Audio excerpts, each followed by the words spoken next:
I have returned. I will share a couple more stories with you. I once found myself lost with Pieter in a snowstorm. We were basically as fucked as we could ever be, with no shelter or any way to start a fire. Snow was falling so densely that we couldn't see more than a few meters in front of us. Wind was so cold that my lips started bleeding. We drove around for what felt like an eternity, until we came upon an old, decrepit hunting cabin. We had difficulty dismounting our ATVs, because our clothes were frozen solid. I still remember how Pieter was shaking, and clacking his teeth. The cabin was completely empty, but had a simple fireplace and some semi-dry wood. As we sat there, slowly warming up by the fire, we had a moment of absolute dread, when we realized that we might actually fucking die. We had no idea how long the storm would last, and there wasn't a whole lot of wood for us to burn. Pieter then rose to his feet and muttered, "Fuck it. Wait here anon." He went outside, and returned a few minutes later with an axe. For a brief second I legitimately wondered if he was gonna put me out of my misery. To my relief he started beating the ever-loving shit out of the floorboards. "Use this as firewood. It should keep the fire going for a while longer. Bless you, Pieter, and your demented brain." In the end we probably burned about half of the cabin's floor, which revealed more and more of the cold dirt underneath. And of fucking course there happened to be the remains of a couple of people down there.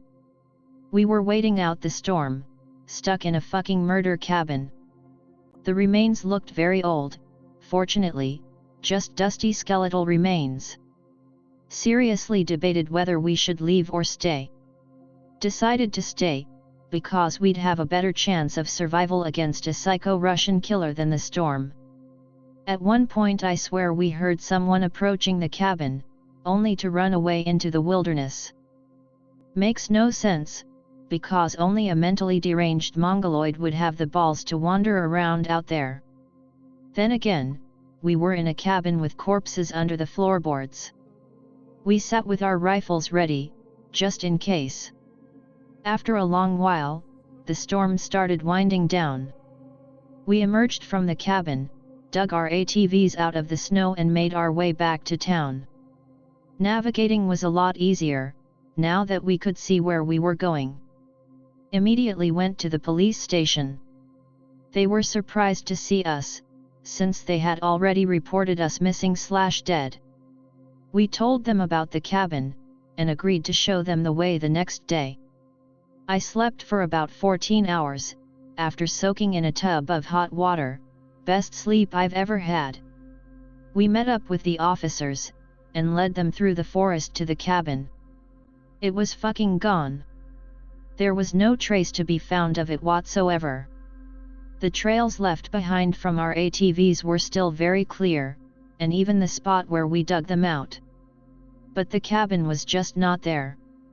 There was a clear area, where it had been, but there was nothing but a fresh layer of snow. The officers looked irritated, and said that we were wasting their time. They said that we must have been hallucinating, or that we drank too much of Pieter's homebrew. It still makes no sense to me. Never found an explanation. Pieter and I had been on one of our excursions in early autumn, when we came across a panicked hunter. He begged us to help his friend, who had been attacked by a bear further up the trail. He drove with us up to where the incident had occurred, but it was already too late. His friend was messed up beyond belief, face ripped off, gutted and limbs bending in unnatural positions. Almost threw up at the sight. We decided that this bear was too dangerous to be left alive, since it was roaming fairly close to town. We started looking for tracks, to get an idea of where it was headed. The hunter was just sitting up against a tree, too shocked to react to what was going on. He kept describing the creature as a bear, when we asked him. The thing is, we only found deer tracks at the scene. Against our better judgment, we started tracking the fucker. I swear there was a constant stream of cold sweat running down my back, while we hunted this nasty mother lover. Would honestly rather have been tracking a bear at this point. We reached a clearing at some point, where we found a piece of the guy's face hanging from a thorny bush. We were shitting enough bricks to build a new Berlin Wall at this point, but we trekked on. We finally caught sight of the fucker. It wandered aimlessly around in circles, almost like its internal compass was fucking up. This time, I was the one who shot it. Couldn't let Piotr have all the fun. Hit it in the head. Instant death. Chunks of flesh were still hanging from its antlers. We had to collect the individual pieces, and put them in a plastic bag, so that we could deliver it to the morgue with the rest of the body. We gagged, as we did it. It was so fucking horrible.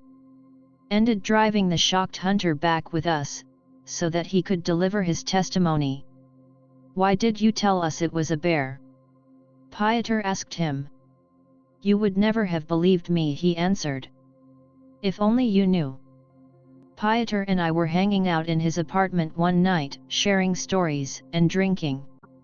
Sat out on his small balcony, and smoked when we got a call from the police station. There had been strange sightings of a large animal, presumably a bear, roaming the area. Some locals were pretty spooked, and had reported it to the police. Of course it fell under our jurisdiction. We decided that we would check it out in the morning. We didn't feel like chasing some large unidentified creature, while we were half drunk and the sun had gone down. Sit for a few more minutes, just chatting, when a deafening screech echoed out from beyond the treeline. We were silent for a couple of minutes. "Fuck me, that was loud," Piotr said. "No shit, jackass." We decide to check it out. Operation Half-Drunk Russians Packing Heat commenced. We wandered around aimlessly, randomly pointing our flashlights and rifles around in the dark. "You've got to be fucking kidding me," Piotr shouted out. He had found large cloven footprints. "Don't tell me this is another goddamn deer, I swear to God." He sounded both angry and scared shitless. Rustling behind us. We both instantly turn, and aim at the sound. Two glowing eyes reflect our flashlights. It lets out a loud squeal, and charges at us. We both light it the hell up, while we shit our pants. It's a boar. A fucking boar. But it was so big, that we initially thought it was a bear. Pic-related is eerily similar to the bastard we shot. "At least it wasn't a fucking deer," I said. Piotr let out a nervous laugh, and shook his head in awe of the fucking beast lying before us. Honestly didn't know what to do with it. We hadn't brought our ATVs, and the thing was way too heavy to carry. Decided to just leave it, for the wolves to scavenge. Police actually believed us this time. Some of the hogs out there can grow to enormous sizes. You're lucky it didn't get you. Another thing to worry about. Fucking great. Most people don't know this, but there are loads of unmapped/unexplored cave systems all around Russia. This is also the case for where I lived. It wasn't uncommon for Piotr and I to stumble upon a cave or two, while we were on our excursions.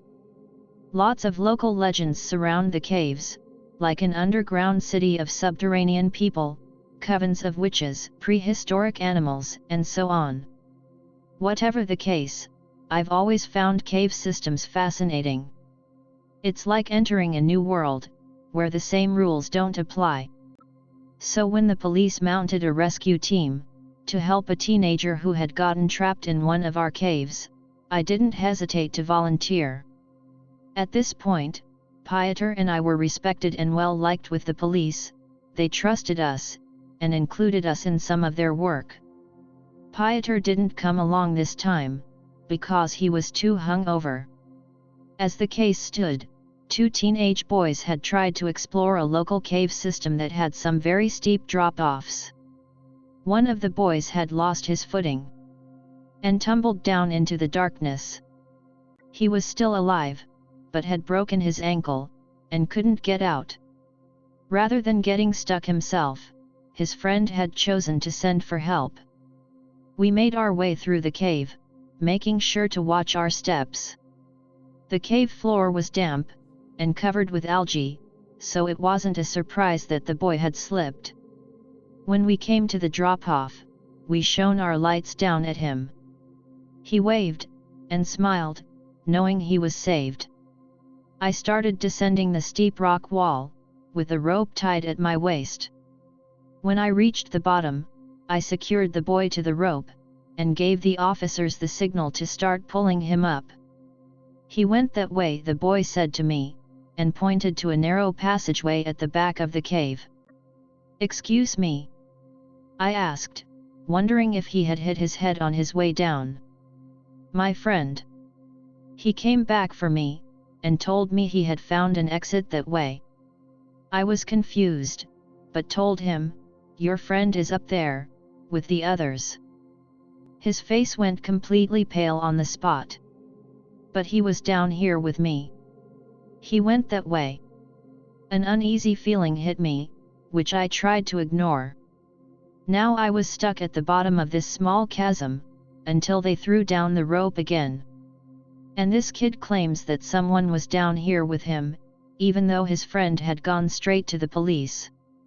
I felt very exposed, and kept focusing on the narrow passage at the back of the cave. I point my flashlight to the ground, and find footprints leading into the passage. Fucking bare feet. Fuck fuck fuck fuck.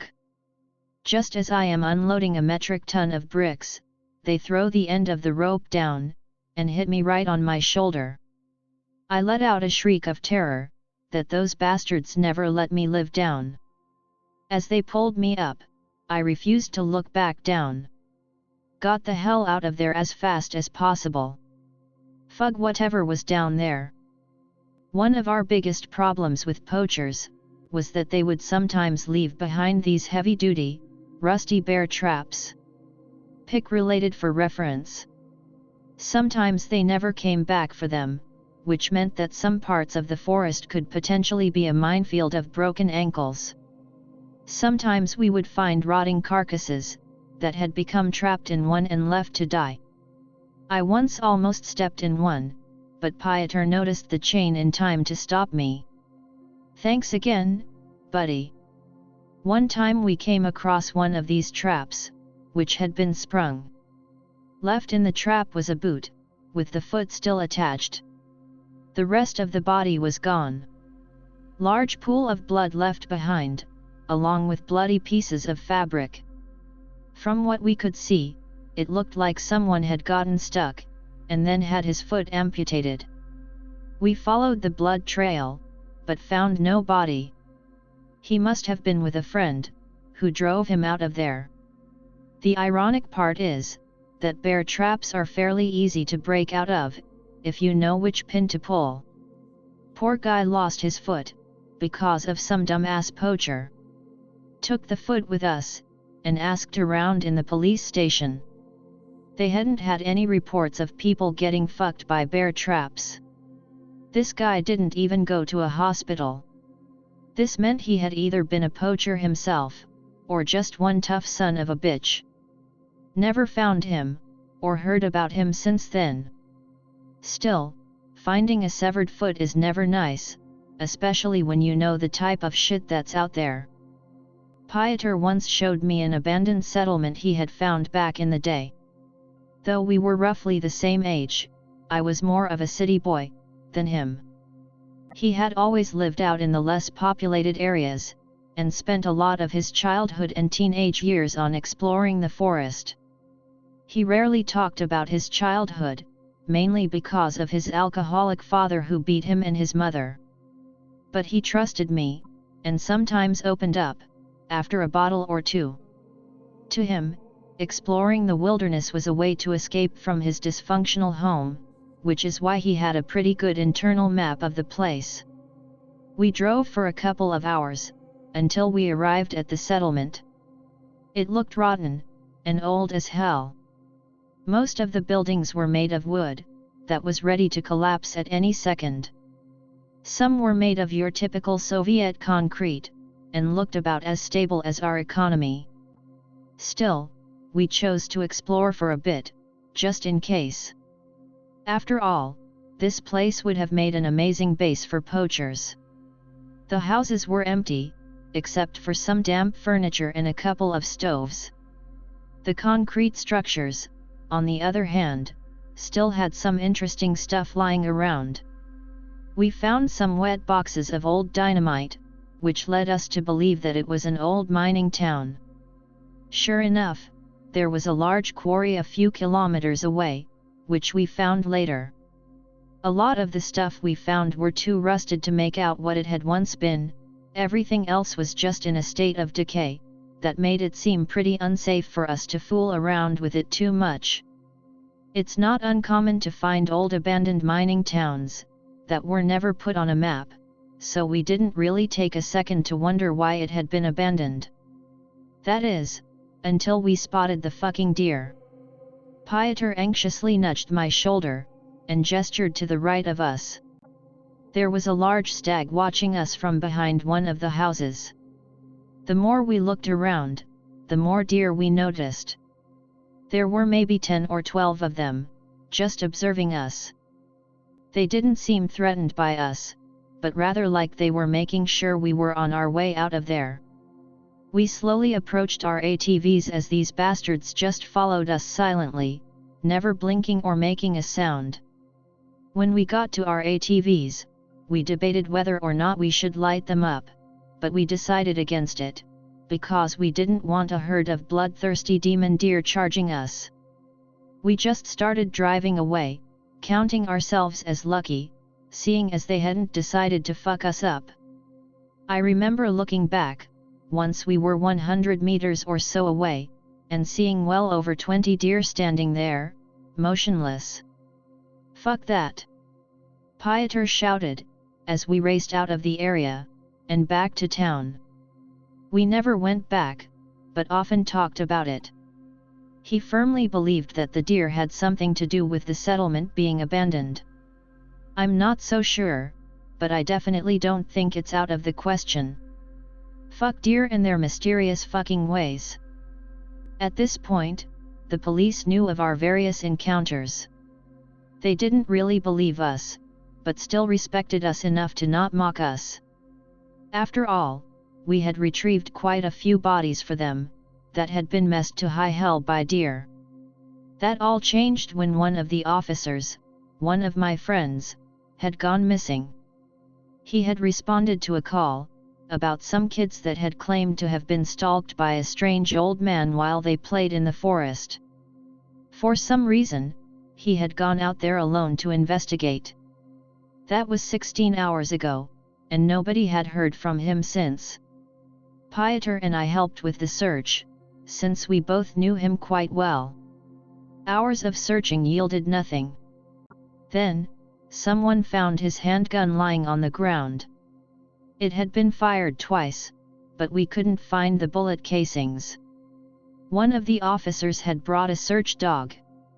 It took a few whiffs of the gun, and started darting off into the woods, obviously tracing something. We followed as best as we could. But the damn thing was fast as fuck. Suddenly the woods were filled with the sound of aggressive barking, and whining. We arrived at the spot where the dog had gone, and found, big surprise, a goddamn deer. From one of its antlers hanged the lifeless body of the officer. It had impaled him through his throat and out the mouth. It was so fucking grotesque, that I still get a lump in my throat when I think about it. He was my friend, and that fucking deer had killed him. It stood completely still, its head weighed down by the officer. The dog whimpered and snarled at it, but didn't move an inch closer to it.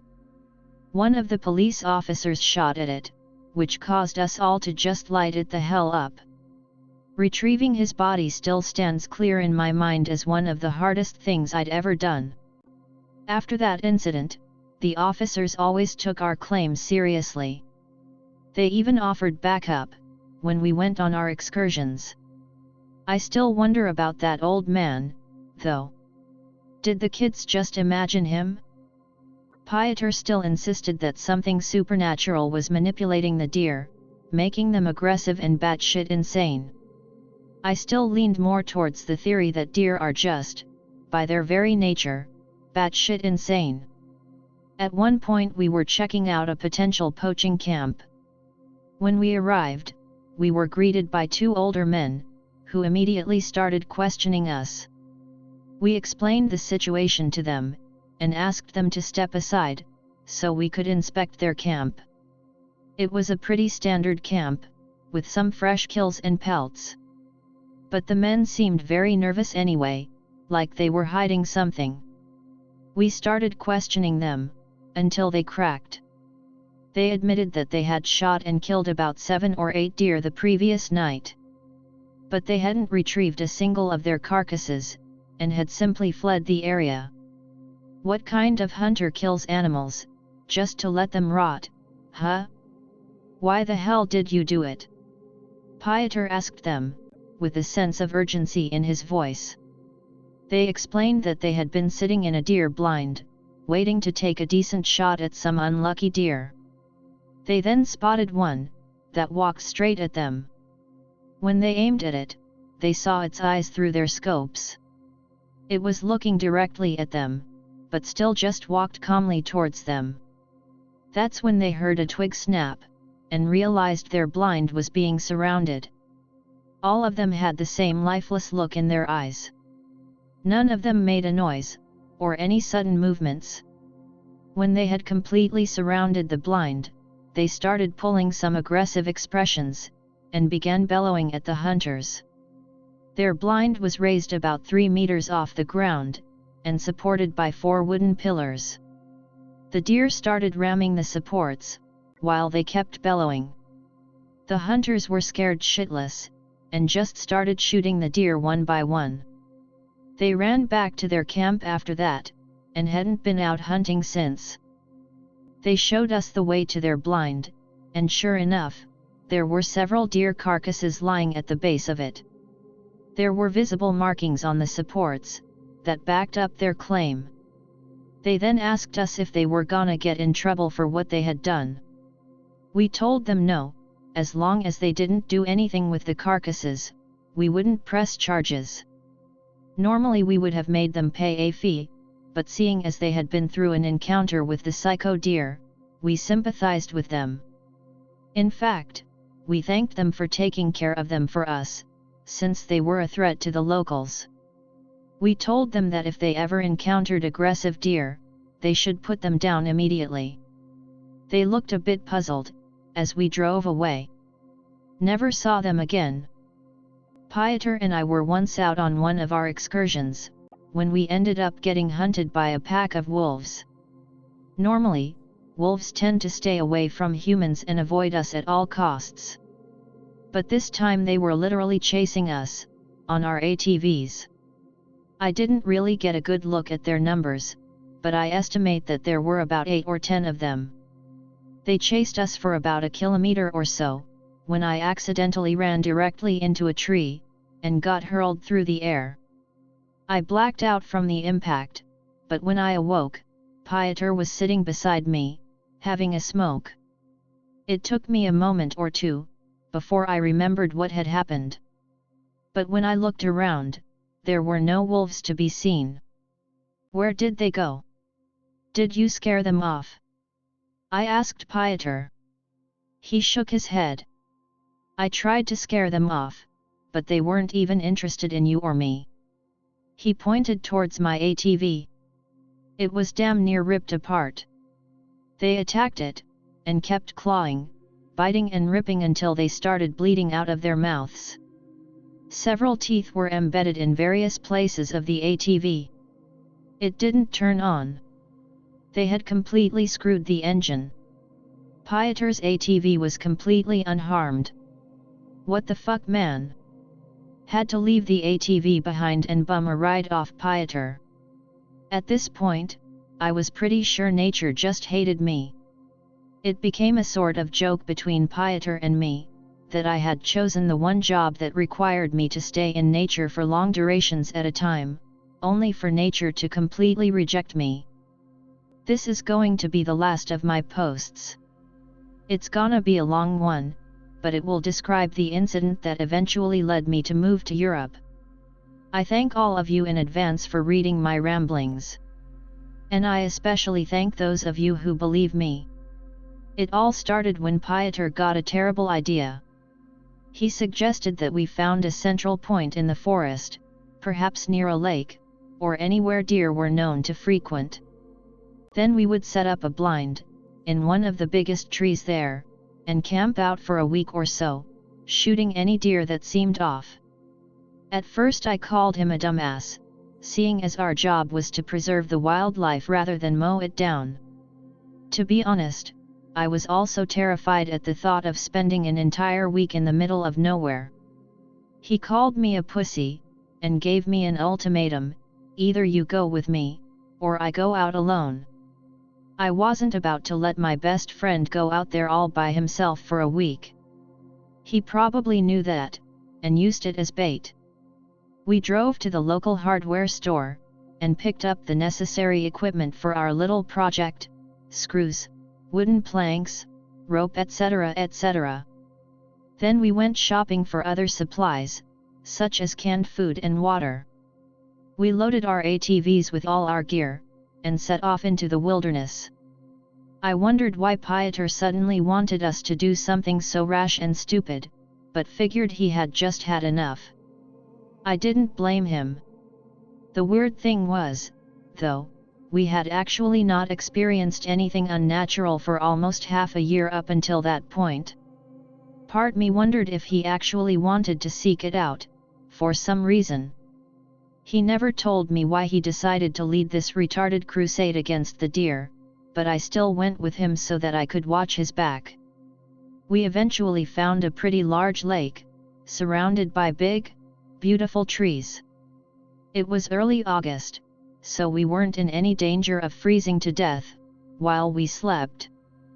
We started building our blind, which ended up being more of a wooden platform, 5 or 6 meters above the ground with a great view of the lake. By the time we were finished, the sun was setting. We had seen no sign of wildlife while we built our blind, but figured it was due to the amount of noise we made. Our plan had one huge flaw, that we had failed to realize. Fucking mosquitoes. We had no cover, and were placed right next to the goddamn mosquito capital of fucking Russia. We caught no sight of anything strange the first night, except for each other's swollen faces. At dawn the next day, we awoke to the sound of something splashing around in the water. We peeked over the edge of our blind, and saw a doe, along with 2 fawns. We observed them for about 15 minutes, before we determined that they were pretty normal. Similar incidents happened every once in a while the first couple of days, nothing out of the ordinary.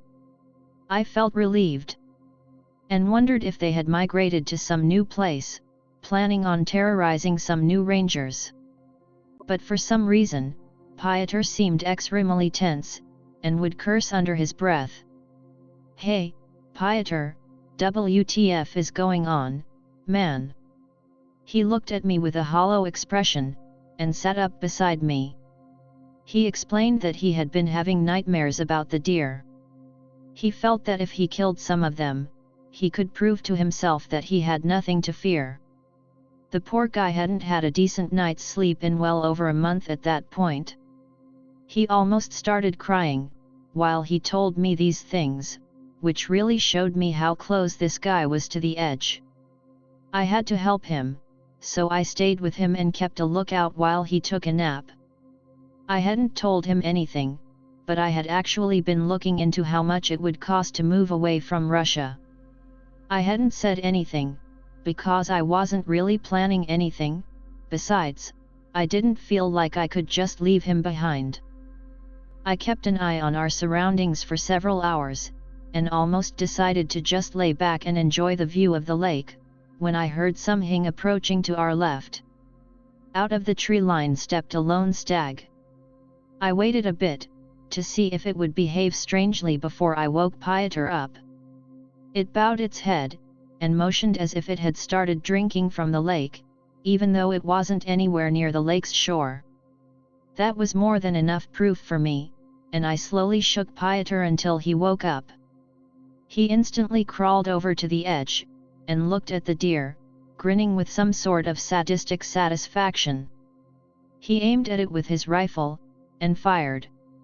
A direct hit, straight to chest. He let out a sigh of relief and started laughing.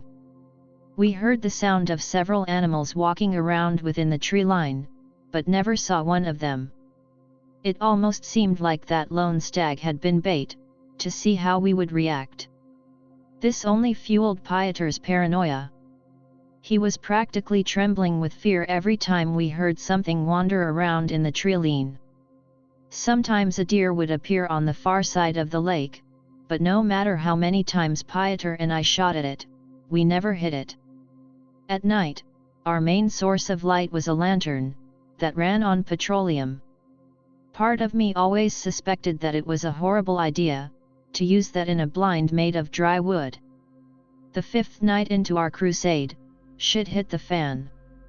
We kept spotting the eye shine of several animals, but every time we looked through our scopes there was nothing. It felt like they were toying with us.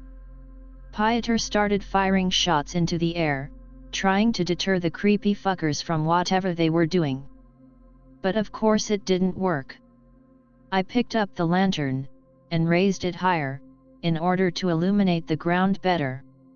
When I stand up, I get lightheaded, and fall over.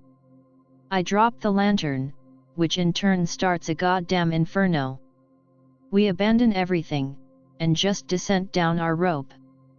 My rifle was up there, along with most of my favorite gear. As we stood there, in the night, the blazing blind illuminated a lot more than the lantern had. I still shudder at the thought. The largest flock of deer I had ever seen, were standing in the tree line, all of their eyes were lit up from the flames, giving them a hellish appearance. Pieter is practically hyperventilating at this point, and makes a dash towards our ATVs.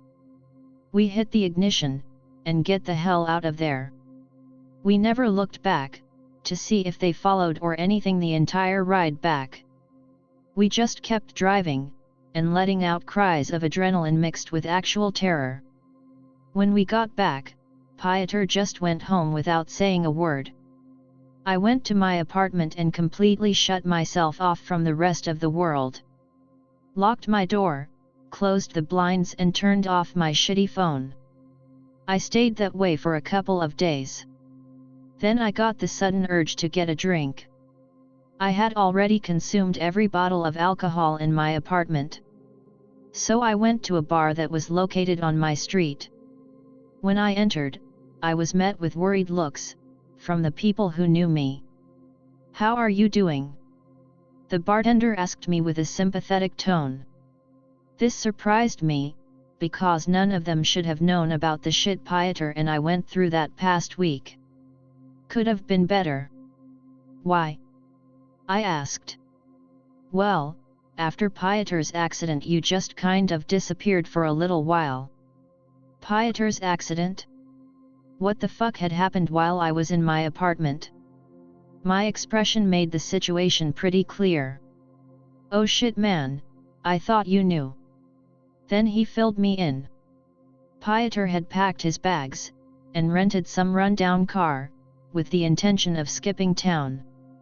He had taken off in a heavily intoxicated state, and had hit a tree at 120 km per hour. The car was totaled, and Pieter had died on the spot. After a few minutes of silence, I remember standing up, and just walking out of there. I walked around aimlessly for hours, trying to make sense of what had happened. Eventually I found myself back at my apartment complex. I noticed a piece of paper hanging out of my mailbox. I began tearing up, when I read it. "My dear friend, I have decided to leave this place. I can no longer bear the shadow that looms over us, and I hope you will come visit me someday. You helped me through some shitty times, but this time you can't help me. If you decide to come over, you can find me at XXXX, not exactly written like this, but you get the general idea. I cried for so long, that it seemed like an eternity. Still tear up, as I'm typing this. After about a month or so, I decided to move out of Russia and get a fresh start. I know I can never escape my past, or the nightmares that keep resurfacing, but I can put great distance between then and now. I still miss that crazy bastard every day, and will never forget what an amazing friend he was. I now live safely in the heart of a big city, far away from any forest. I sometimes go on drives through some of the more scenic woods, but it still feels so fake. European forests don't have the same raw feeling as the Russian forests. I sometimes miss my old home. I just wish there wasn't an abundance of terrifying animals roaming the woods. I haven't experienced anything unnatural since I moved, and I have finally learned to sleep properly at night. I regularly speak to a psychiatrist about some of my experiences, and feel more in control of my fears now. Well, that's my story. Believe it, if you will, either way it is very real to me. And next time you get the chance, please raise a glass to Piotr. Honor his memory, and the man he was.